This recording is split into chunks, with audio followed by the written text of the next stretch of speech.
hace más de 2000 años los griegos ya sabían que la Tierra era esférica y la pudieron calcular con un margen de error de 1%.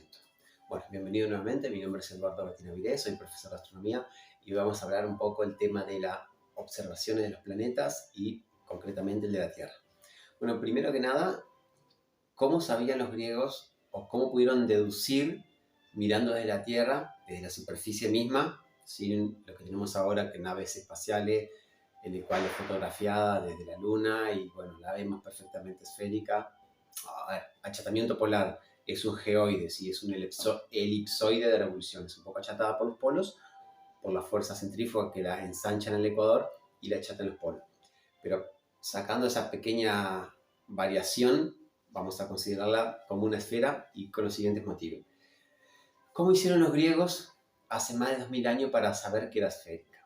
Primero que nada, en un video ya hablé cómo Eratóstenes pudo calcular el tamaño de la Tierra, ¿sí? Mirando la sombra, como en el trópico de Cáncer, en la ciudad de Asuán, el sol caía bien horizontal, bien vertical, o sea, no hacía sombra en una columna, y en la ciudad de Alejandría, que estaba separada por cierto ángulo, sí hacía sombra. Bueno, de esa manera pudo calcular cuál era el tamaño.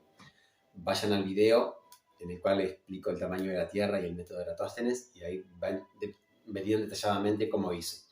Ahora, visualmente, antes de esto, ¿cómo pudieron asegurarse de eso?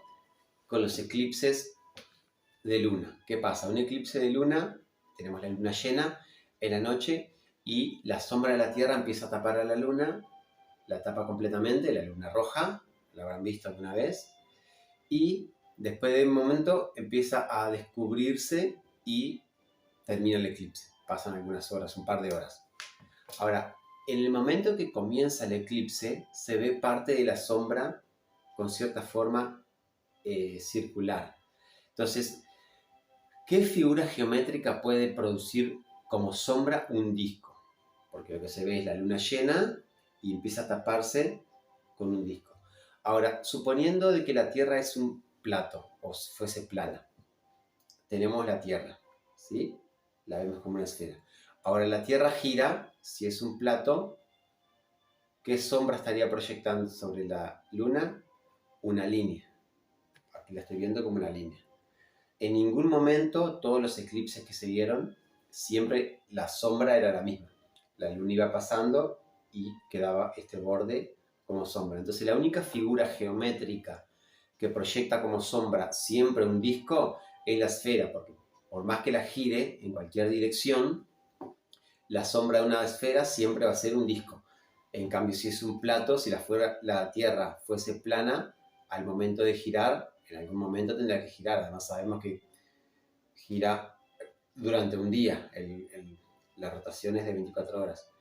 Entonces, en algún momento tendría que ser esta la sombra, y nunca era. Entonces, por deducción, la Tierra tiene que ser esférica.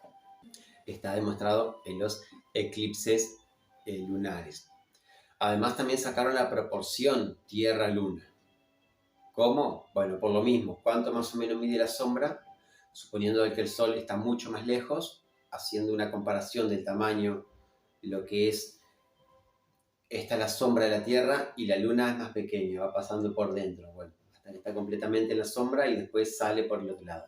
Entonces, haciendo una proyección de lo que es la sombra, se pudo sacar más o menos cuál es la relación de tamaños. No le dio exactamente, pero una relación de un cuarto, le había dado un poco más grande la Luna, pero más o menos una relación de una cuarta parte. Entonces, mediante el método de Eratóstenes se pudo sacar el tamaño de la Tierra, también el tamaño de la Luna. Ahora, el tamaño del Sol ya fue un poco más difícil, pero también se pudo hacer.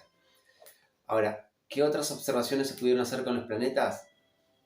Pensando que hace 2000 años estaba el modelo heliocentrista, el que planteó Ptolomeo, en el cual, el geocentrista. Estaba la Tierra en el centro y todo giraba alrededor, incluyendo el Sol.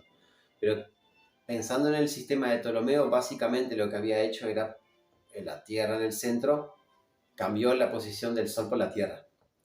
Puso la Tierra, Mercurio, Venus, el Sol. Lo único que tuvo que inventar los epiciclos para ver por qué el Sol no se veía opuesto. Ahora vemos eso. Entonces, Después del 1500, en ese siglo, cuando Copérnico plantea la teoría heliocentrista, en el cual dice, no, en realidad, mediante las observaciones que tenemos, lo que está ocurriendo es que sí, el Sol está en el centro, y después Mercurio, Venus, Tierra, Marte, Júpiter, Saturno, hasta ese momento, porque Urano y Neptuno no se veían. Y viendo las observaciones que había, ¿qué ocurría?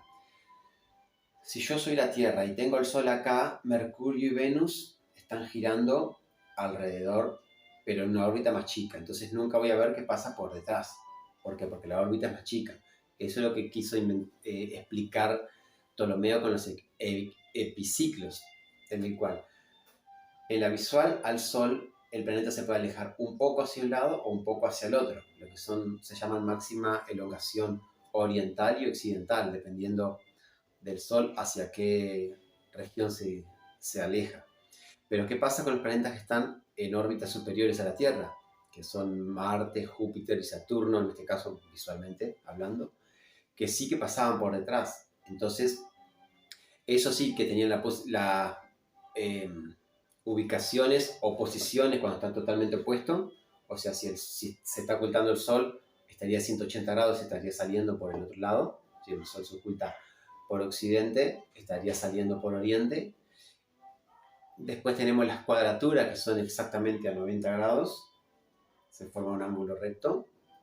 Cuadratura oriental o occidental, lo mismo. Depende del Sol hacia cuál de los dos lados está, si está hacia el oriente o hacia el occidente. Entonces tenemos las dos cuadraturas. Y después la conjunción es cuando estaría por detrás del Sol, que no se pueden ver.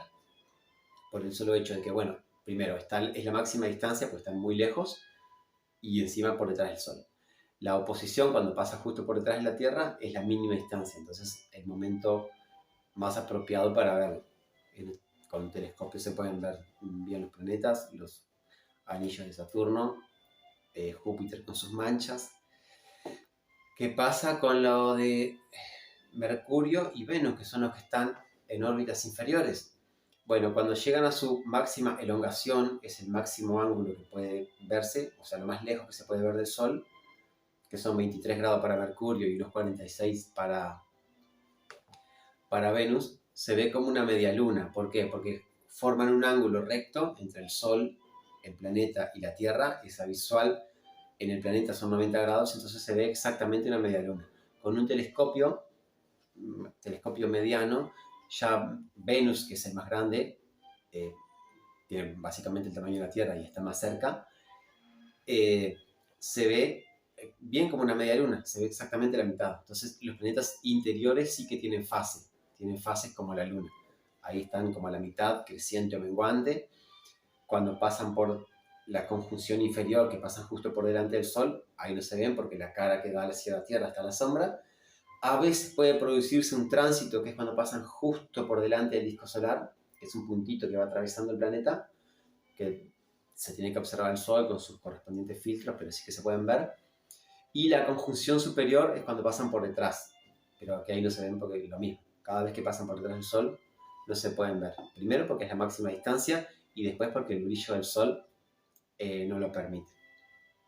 Bueno, pero ya hace varios siglos todas estas posiciones en particulares que se formaban triángulos rectángulos, se ha podido más o menos distribuir y calcular los tamaños de lo que es el sistema solar.